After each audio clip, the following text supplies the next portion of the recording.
You never know when things are going to happen in Lionheart. You could be running along quite quietly and smoothly, and something just jumps out at you.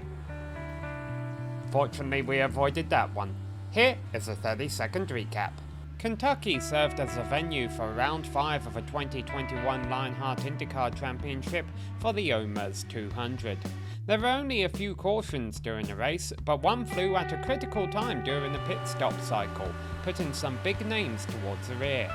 It was Connor Harrington who took the checkered, which came under yellow after a late incident involving Sage Karam. Adam Blocker held onto the points lead with a 5th place finish. Now, one person who was in the Kentucky session, although he may not have been a driver, was Marc Cohn, and he's here with us today. Mark, you've taken on more of a race admin role this season. We're 5 races into the Lionheart IndyCar Series. How are you finding it? It's been a lot of fun. It's different kind of, I've been helping out with it for, gosh, a bit now, kind of on and off for a couple of years, and just, seeing the cars on the track and just helping as needed, whether it's reviewing incidents or clearing penalties as needed, or just watching to make sure everything's going okay. It's kind of just, it's almost like being a spectator in some ways, where you just get to watch and have fun too. Fortunately, we made your job a little bit easier at Kentucky. I think I've only, 3 or 4 cautions. But what have been like some of the difficulties that, or things you didn't expect about the role?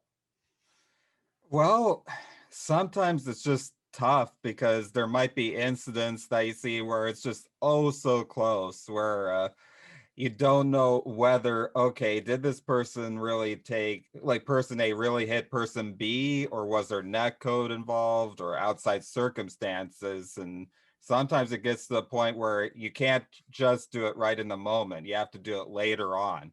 So it's just always trying to get the decision right and make sure that you don't do something that could potentially hurt someone else.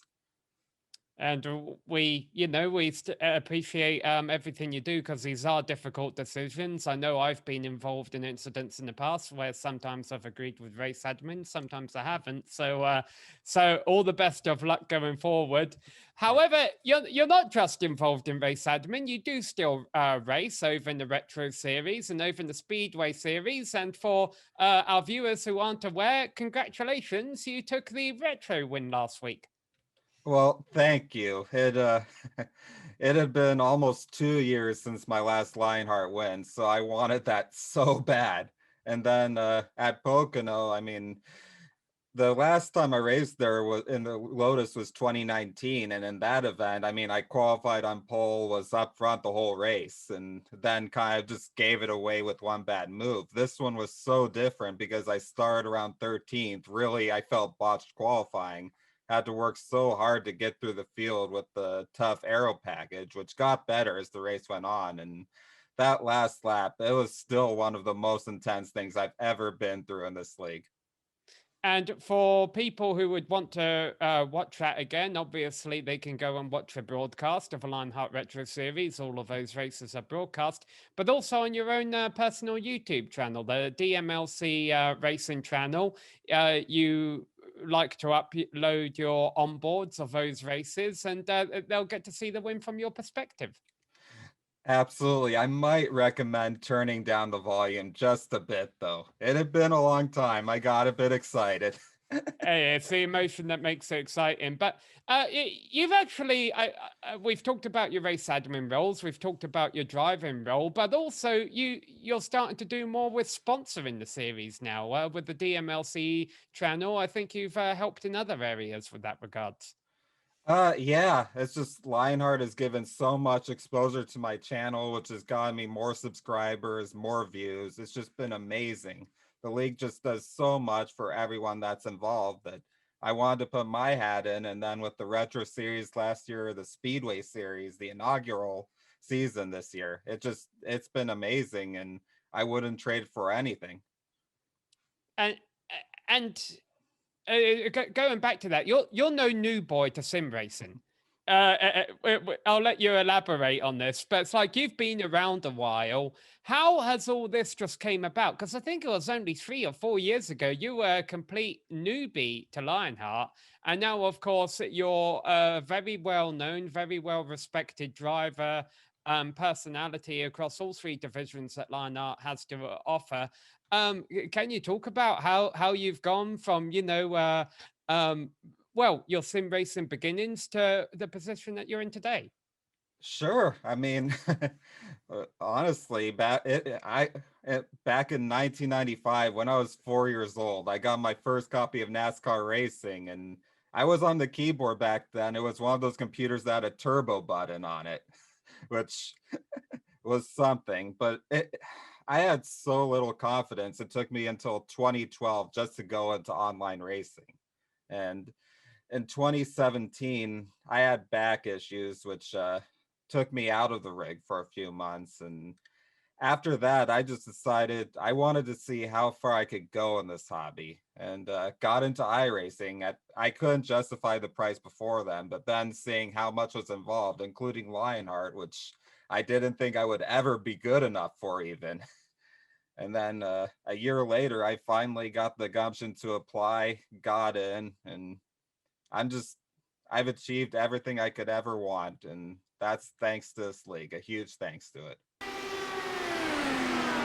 Now, normally towards the end of the shows, Mark, I like to make our guests leave with their parting thoughts on, the upcoming race for the IndyCar Series that is Mid-Ohio, which happens in 2 weeks' time.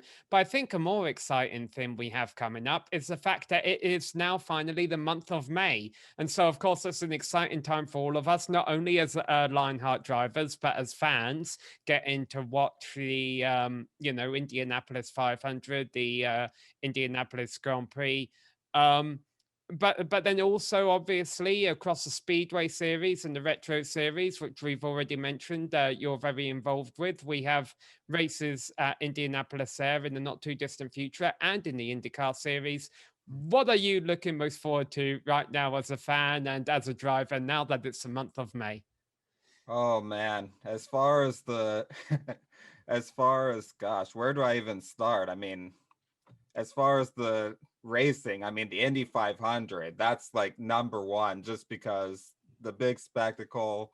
Indianapolis, it might be 4 turns, but those turns are so difficult. So I am thrilled about that event, and I it's impossible to even pick who's going to win the Indy 500, but you bet that's the biggest event of the year, in my opinion, as far as racing goes. And going back towards retro and speedway, then yourself as a driver, you just came off of a win. I've got to ask you. I've got to ask you now. When's your next one coming? Do you have a track starred on your calendar? Well, actually, after because Pocono, I achieved everything I could have ever asked for, which was that third Lionheart win. I'm going to be waiting a bit. The Speedway series, I will be doing race control because I feel that's the best thing I could do there right now. I will be racing. My next event will actually be the second Triple Crown, the Lionheart Retro Series at Indy. And Speedway wise, I will be racing in the Indy 500 because how could you not run the Indy 500 in Lionheart?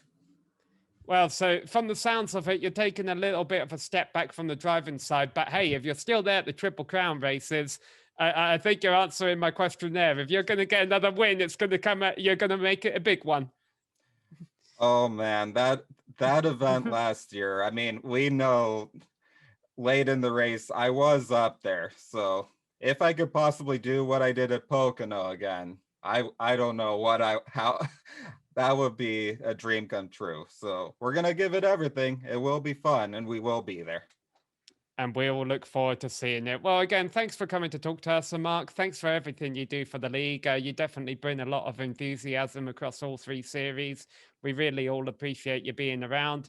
I'm glad to talk to you once again. Congrats again on your win, and looking forward to the next one, maybe not too far away. Thank you, Sam, and thank you for what you're doing to support Lionheart as well. I love this series that you're doing and it's fun to be on it. Well, I appreciate that. All right, and thank you everyone for tuning in. We'll see you all around.